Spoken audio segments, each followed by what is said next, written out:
우리가 지금 읽고 있는 이 잠언의 말씀은 어제도 말씀을 드렸지만 이 잠언의 말씀에는 우리 인생에 굉장히 중요한 진리가 이 속에 들어 있습니다. 어떻게 해야지 우리의 삶이 하나님께 나아갈 수 있는지, 또 우리의 삶 가운데 주의 뜻을 분별하는 통찰력을 어떻게 하면 얻을 수 있는지, 또 하나님 백성답게 어떻게 해야 살아갈 수 있는지, 그 모든 것에 대한 지혜를 우리에게 제공하는 성경 말씀이 바로 이 잠언의 말씀이라고 말씀을 드렸습니다. 그 지혜가 결국 우리가 하나님을 경외하게 만들고, 그것이 바로 우리 인생의 지혜의 근본이 되는 바로 그 삶이란 것을 우리에게 설명합니다. 특별히 오늘 성경 말씀에는 그렇게 우리의 삶이 하나님께 나아가고 또 주의 뜻을 분별하고 하나님 백성답게 인생의 삶을 살기 위한 바로 그 지혜의 근원이 무엇인가를 우리에게 설명합니다. 어떻게 하지 우리의 삶이 지혜롭게 살 수 있는지 그 지혜의 근원에 대해서 설명을 하고 있는데, 이끌어가는 방식이 참 재미있습니다. 어떤 전제를 주고 그 전제와 함께 그리하면이라는 결과를 우리에게 소개합니다. 그 전제라는 것은 결국 어떤 명령을 우리에게 주면서 이렇게 해라, 그리하면 이런 결과를 얻는다라는 구조로 오늘 본문의 말씀이 기록되어 있음을 보게 됩니다. 그래서 제일 먼저 1절 말씀에 보면 나의 법과 나의 명령을 지켜라, 그리하면 2절 장수하고 많은 해를 누리고 평강을 더하게 된다라고 이야기를 합니다. 다시 말해 나의 법과 나의 명령은 어쩌면 부모의 명령과 부모의 법을 따라 살아가는 것, 더 크게 적용하면 하나님 말씀과 또 하나님 명령을 따라 살아가는 것, 이것이 우리 인생 가운데 지혜의 가장 기본적인 근원이라는 것을 우리에게 말씀하고 있습니다. 다시 말해 우리가 하나님의 지혜를 찾고 그분의 지혜를 이 땅 속에 분별하기 위해서는 하나님이 우리에게 무엇을 말씀하시는지, 또 우리에게 어떤 길을 제시하시는지 그것을 찾는 것이 우리에게 먼저 우선되어야 됨을 이야기합니다. 그러면 그 결과로 주어지는 이런 결과가 있다라는 것이 하나님의 약속으로 주어지게 됩니다. 똑같은 패턴으로 3절 말씀에 인자와 진리를 떠나게 하지 말라, 그것을 내 목에 매며 마음에 새겨라 라고 말씀하십니다. 그리하면 4절 하나님과 사람 앞에서 은총과 귀중히 여김을 받게 된다라는 말씀으로 연결됩니다. 여기서 말하는 인자라는 이 단어는 구약 성경에 굉장히 중요하게 흐르는 단어 가운데 하나인데, 이 단어가 룻기라는 성경 말씀에 우리가 인자, 긍휼을 이야기하는 단어로 쓰여지게 되죠. 성경 전반에 하나님과 또 백성들, 사람들의 마음속에 하나님이 주시는 감정, 하나님이 주시는 그런 속성, 그것이 바로 인자, 사랑, 긍휼, 친절, 이런 감정들, 이런 모습들을 이야기하는 단어가 인자입니다. 성경 곳곳마다 하나님께서 자신의 백성을 향해 인자를 베푸시는 내용이 너무너무 많이 등장하죠. 그리고 그 하나님의 인자는 우리를 향해 주어지면서 우리도 이 땅 속에 사람들에게 친절히 대하고 사랑을 베풀고 긍휼히 여기는 인자가 필요하다, 헤세드가 필요하다라는 말씀을 하시게 됩니다. 그 뒤에 나오는 진리라는 이 말씀은 굳건하다, 흔들리지 않다, 견실하다, 이런 뜻을 가진 단어인데, 어떤 상황과 어떤 여건에도 불구하고 견고하게 우리의 삶에 지켜나가야 될 핵심적인 원리, 이게 바로 진리를 이야기합니다. 다시 말해 하나님께서는 우리에게 인자와 진리를 목에 메고 마음판에 새기는 그 삶을 원하신다는 겁니다. 그러면 성경은 말하기를 하나님과 사람 앞에서 은총을 받게 되고 귀중히 여김을 받게 되는 그런 결과를 얻게 된다라고 이야기를 합니다. 그리고 이제 조금 더 하나님께서는 하나님에 대한 분명한 지혜에 대한 말씀을 주시면서 5절 말씀에 여호와를 신뢰하라, 6절 말씀에 그를 인정하라, 7절 말씀에 여호와를 경외하라, 8절, 9절 말씀에 여호와를 공경하라. 이제 하나님에 대한 말씀을 이제 완전히 쏟아내듯이 융단폭격하듯이 말씀하기 시작합니다. 하나님을 신뢰해라, 그리고 그를 인정하라, 그를 경외하라, 그를 공경하라, 그리하면 너의 삶 속에 주시는 은혜를 얘기하기를 6절 말씀에 길을 인도해 주겠다라고 말씀하십니다.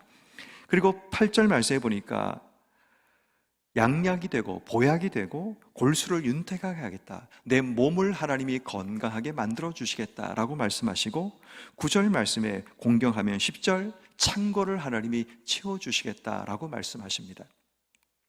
다시 말해 우리의 삶이 하나님과 연결된 삶의 자리에서 하나님을 인정하고 또 하나님을 경외하고 하나님을 신뢰하고 하나님을 공경하는 그런 삶을 살게 되면 우리 하나님이 우리 가는 길에 길이 되어 주시고 우리 하나님이 우리의 몸을 지켜주시고 우리의 삶의 창과 같은 인생의 성공, 우리가 꿈꾸고 준비하는 모든 일을 하나님이 채워주시겠다라는 말씀을 하고 있는 겁니다. 제가 처음에도 말씀드렸지만 하나님께 어떻게 하면 나갈 수 있는지, 어떻게 하면 주의 뜻을 분별하며 통찰력 있게 인생의 삶을 살 수 있는지, 하나님 백성이 되는 삶을 어떻게 살 수 있는지 그 지혜의 가장 핵심적인 내용이 바로 여기에 들어있는 겁니다. 하나님을 신뢰하고 하나님을 인정하고 하나님을 경외하고 하나님을 공경하는 것, 하나님을 신뢰한다는 것은 그분에 대한 우리의 믿음이 흔들리지 않음을 이야기합니다. 하나님이 내 삶 속에 하시는 주권적인 행함을 인정하는 것, 그것이 우리의 삶 속에 분명히 따라와야 됨을 이야기합니다. 하나님을 경외한다는 것은 하나님을 어쩌면 내 삶의 가장 우선순위로 두고 인생의 삶을 사는 것을 이야기합니다. 하나님을 공경한다는 것은 하나님에 대한 경외심과 두려워하는 마음을 가지고 이 땅의 삶을 살아가는 겁니다. 그러면 우리 하나님이 우리 인생의 길이 되시고 그 하나님께서 우리 인생 가운데 몸을 지켜주시고 그 하나님께서 우리 인생의 창고를 채우심을 통해 우리가 꿈꾸고 우리가 준비하는 모든 일에 하나님이 결실을 얻게 하신다는 약속의 말씀이 여기에 기록되어 있는 겁니다. 결국 여러분, 이 하나님의 지혜라는 것은 우리 인생에 정말 필요한 겁니다. 근데 어떻게 보면 우리는 지금까지 그 하나님의 지혜 없이 살아도 아무런 문제가 없다고 생각하며 살아왔는지도 모릅니다. 내 생각과 내 지혜를 가지고 인생의 삶을 살다 보니까 자꾸 우리 인생 가운데 잘못된 길에서 누리게 되는 실패, 여기에 익숙해지면서 결국 실패감과 좌절감에 익숙한 채 인생의 삶을 살아가게 되는 겁니다. 여러분, 하나님 안에서 우리가 하는 실패는 절망감을 느끼지 않습니다.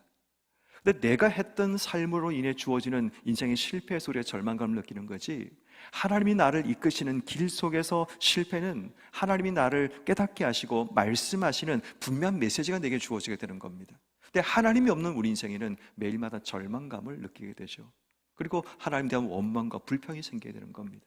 그래서 중요한 것이 하나님의 지혜로 살아가느냐, 내 지혜로 살아가느냐는 우리 인생에 주어지는 결과가 완전히 다를 수밖에 없다는 겁니다. 똑같은 결과가 실패를 할지라도, 내가 원하는 결과를 얻지 못했을지라도 하나님이 이끄시는 실패라면 그것을 통해 나를 깨닫게 하시고 내 삶의 방향을 분명히 하나님이 인도하시는 지혜가 주어지게 되지만, 내가 이끌어가는 인생의 삶에서 주어지는 실패는 결국 우리의 삶을 더 큰 절망과 좌절에 빠지게 만들고 만다는 겁니다. 그러므로 오늘 우리에게 이 지혜가 필요한 이유가, 우리가 이 잠언서를 그냥 막 읽을 때는 그냥 무슨 교훈이 되고 무슨 의미가 있냐 생각이 들지 모르지만, 이 잠언서는 도덕적인 책이 아닙니다. 이 잠언은 하나님을 더 깊이 만나는 법을 우리에게 설명하는 말씀입니다.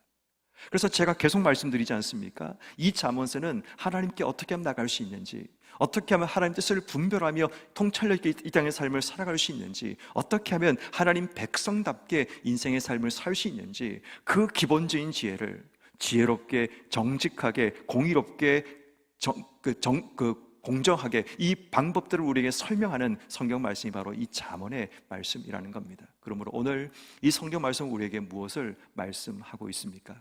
우리가 오늘 어떻게 하나님께서 이 말씀을 통해 살기를 원하실까요? 그것은 첫 번째는 지혜롭게 살기를 원하시는 겁니다.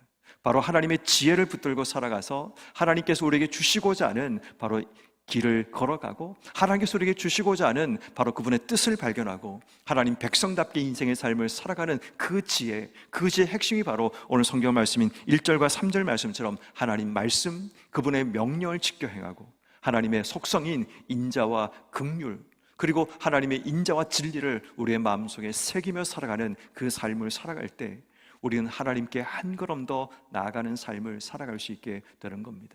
하나님 말씀을 기억하지 못하면 우린 그 말씀을 삶 속에 적용하지 못하고, 말씀을 적용하지 못하면 말씀이 내 삶을 주도하지 못하고, 말씀이 내 삶을 주도하지 못하면 우리의 삶에는 어떤 일도 일어나지 않습니다. 그래서 늘 여러분 기억하십시오. 말씀의 기적 주변이라는 말씀, 기억하고 적용하고 주도하고 변화해 나가는 이 네 가지가 하나님 말씀을 내 삶 속에 적용하는 가장 기본적이고 중요한 원칙입니다. 말씀을 기억하지 못하면 적용되지 못하고, 적용되지 못하면 그 말씀이 삶을 주도하지 못하고, 말씀이 나를 주도하지 못하면 우리 인생에는 어떤 일도 일어나지 않게 되는 것입니다. 그러므로 오늘 하루 하나님 말씀을 기억하고 그분의 속성인 인자와 진리를 마음속에 새기며 인생의 삶을 살아갈 때 우리는 한 걸음 더 하나님께 나가게 되고, 그분의 뜻을 분별하게 되고, 하나님 백성답게 자부심과 긍지를 가지고 주어진 삶을 살아갈 수 있다는 사실을 꼭 기억하셔서 오늘도 하나님의 지혜를 내게 허락해 주시기를, 그 지혜를 얻기 위해 인자와 긍휼을 품고 그분의 말씀을 품고 살아가는 여러분 모두가 되기를 주 여러분을 축원합니다. 두 번째, 여러분, 우리가 기억할 또 하나의 메시지는 뭐냐 하면, 하나님의 복은 반드시 하나님과 연결되어야만 주어진다는 겁니다. 하나님의 복이라는 것은 하나님과 연결될 때만 주어진다는 겁니다. 아까도 말씀을 드렸지만 여호와 하나님을 신뢰하라, 여호와 하나님을 인정하라, 여호와 하나님을 경외하라, 여호와 하나님을 공경하라. 그리하면, 결국 하나님께 주시는 그리하면의 복은 내가 하나님과 연결될 때만 우리 인생에 주어진다는 겁니다. 내가 하나님을 신뢰하지 않으면, 내가 하나님을 인정하지 않으면, 내가 하나님을 경외하지 않으면, 내가 하나님을 공경하지 않으면 우리 인생 가운데 내가 원하는 결과가 얻을 수 없다는 겁니다. 다시 말해, 우리 인생의 모든 것은 하나님과 직접적으로 연결되는 삶, 내가 하나님을 공경하고 하나님을 경외하고 하나님을 신뢰하고 그분의 길을 인정할 때만 우리 인생 가운데 하나님이 길을 만드시고 하나님이 내 창고를 채우시고 내 몸도 인도하신다는 겁니다. 근데 내 삶이 하나님과 전혀 연결되지 않고 내가 하나님께 붙어있지 않으면서 내 삶 속에 결실과 열매를 맺는다는 것은 그런 어떤 방법으로도 우리의 삶 속에 이루어지지 않습니다. 물론 잠시 우리에게 열매처럼 보이는 것이 있을 수 있지만 그것은 진짜 열매가 아니라는 겁니다. 그러므로 오늘 우리가 하나님께서 주시는 열매를 맺고 이 땅 속에 내가 복을 누리기 위해서는 기억해야 될 네 가지 단어, 내가 하나님을 신뢰하고 내가 하나님을 인정하는 주권 앞에 순종하고 하나님을 하나님을 경외하고 하나님을 두려워하고 하나님을 공경하고 진심으로 하나님을 내 삶의 우선순위로 두고 살아가는 그 삶을 살아갈 때 그 하나님의 복이 내 삶에 흐르게 된다는 겁니다. 그렇다면 여러분, 우리는 이렇게 질문해 봐야 되겠죠. 나는 과연 하나님을 얼마나 신뢰하고 있는지, 나는 얼마나 하나님을 인정하고 그분의 주권을 내가 순종하며 살고 있는지, 내가 하나님을 얼마나 두려워하는, 하나님을 경외하는 삶을 살고 있는지, 정말 하나님을 공경한다면서 내 삶의 우선순위가 하나님이 되고 있는지 물어봐야 되는 겁니다. 우리는 거짓말을 할 수 있습니다. 나는 하나님을 신뢰합니다, 내가 하나님을 인정합니다 말은 할 수 있지만 내 삶에서 어떤 영역에도 그 하나님을 인정하지 않고 그 하나님의 주권 앞에 순종하지 않으면 우리 인생 가운데는 하나님 복이 흐를 수가 없다는 겁니다. 오늘 성경은 우리에게 분명한 진리를 이야기하는 겁니다. 우리가 어떻게 해야지 인생 가운데 하나님 복이 흘러넘치는 삶을 살 수 있는가? 그 네 가지 중요한 인생의 비결, 하나님을 신뢰하십시오, 하나님을 인정하십시오, 하나님을 경외하십시오, 하나님을 공경하십시오. 이것이 바로 우리의 삶에 하나님과 내가 하나가 되고 그분을 통해서 열매를 맺는 방법이 됨을 우리에게 설명하는 말씀임을 우리가 발견하게 됩니다. 그럼 여러분 꼭 기억하셔서 내 삶이 하나님과 연결되어야지만 내 인생에 하나님 복이 흐른다는 이 사실을 꼭 기억하는 여러분 모든 삶이 되기를 주 여러분을 축원합니다. 마지막 한 가지만 더 말씀드리면, 우리 인생 가운데 하나님의 그 연결되는 복을 가로막는 가장 중요한 원인, 그 장애물이 뭔지 아십니까? 바로 나 자신이란 것을 오늘 성경 우리에게 말씀하고 있습니다. 그래서 오늘 성경 말씀은 이렇게 얘기를 하죠. 5절 말씀 보십시오. 너는 마음을 다하고 여호와를 신뢰하고 내 명철을 의지하지 마라. 우리의 실수가 뭐냐면 하나님을 신뢰하는 것이 아니라 내 명철을 신뢰하고 의지하려고 한다는 겁니다. 7절 말씀, 스스로 지혜롭게 여기지 말라. 우린 자꾸만 하나님의 지혜를 구하는 것이 아니라 자꾸만 나 자신이 똑똑하다고 내가 옳다고 믿으며 스스로 지혜롭게 여기며 내 생각에 의지하여 인생길을 걸어가려고 한다는 겁니다. 캄캄한 칠흑 같은 어둠 가운데 만약 여러분들이 비행기를 조종하고 있다 생각을 해보십시오. 그때 여러분들은 무엇을 의지하기 원하십니까? 내 감각을 의지하기 원하십니까? 아니면 계기판이 보여주는 숫자를 의지하기 원하십니까? 많은 사람들이 캄캄한 어둠 속에 아무것도 보이지 않으니까 내게 주어지는 계기판보다는 자꾸만 내 감각과 내 경험을 의지하여 핸들을 옮기려고 하는 경향들이 있다는 겁니다. 캄캄한 어둠이 올수록 우리가 의지해야 될 것은 내 눈에 보여지는 계기판입니다. 그 계기판을 의지하고 나갈 때 우리는 그 위험을 벗어날 수 있다는 겁니다. 마찬가지입니다. 우린 자꾸만 내 스스로를 지혜롭게 여기며 힘들고 어려운 인생의 문제를 만날 때 내 지혜와 내 판단과 내 감각을 의지해서 문제를 풀어가려고 하지만, 그럴 때마다 우리에게 필요한 것은 하나님을 신뢰하고 그분을 인정하고 그분을 공경하고 그분을 경외하는 바로 하나님과 연결된 우리의 감각을 키워나가고 하나님 보시는 계기판을 통해 우리 인생의 삶을 살아가야 됨을 이야기하는 겁니다. 그러므로 오늘 하루 삶을 살아갈 때 하나님, 내 스스로 지혜롭게 여기지 말고 내가 내 명철을 의지하지 말고 하나님의 지혜를 구하고 하나님의 판단을 구하고 하나님께서 보여주시는 계기판을 따라 인생길을 걸어가는 그런 삶이 되게 해주시기를 기도해야 합니다. 이게 하나님 백성답게 사는 길이고, 이것이 하나님 뜻을 분별하는 통찰력이고, 이것이 우리가 하나님께 한 걸음 더 나아갈 수 있는 방법이 되는 겁니다. 그러므로 오늘 이 말씀 기억하십시오. 오늘 우리의 삶에 어떤 일이 일어날지 모르지만 하나님 말씀을 통해 우리의 삶을 기억하고 살아갈 때 하나님이 인도하시는 그 길이 보이기 시작하고, 왜 하나님이 오늘 우리에게 이 말씀을 주셨는가를 깨닫는 지혜가 우리에게 일어나게 될 겁니다. 그러므로 오늘 하루 삶을 살아갈 때 우리 인생에 하나님의 지혜를 주시기를 기도하십시오. 이 지혜는 하나님과 연결될 때만 주어지는 복이라는 사실을 기억하고, 이 지혜를 방해하는 나 자신을 철저하게 내려놓고 오직 하나님께 맡기고 하나님을 바라볼 수 있는 여러분 한 분 한 분 되기를 주의 이름으로 축원합니다.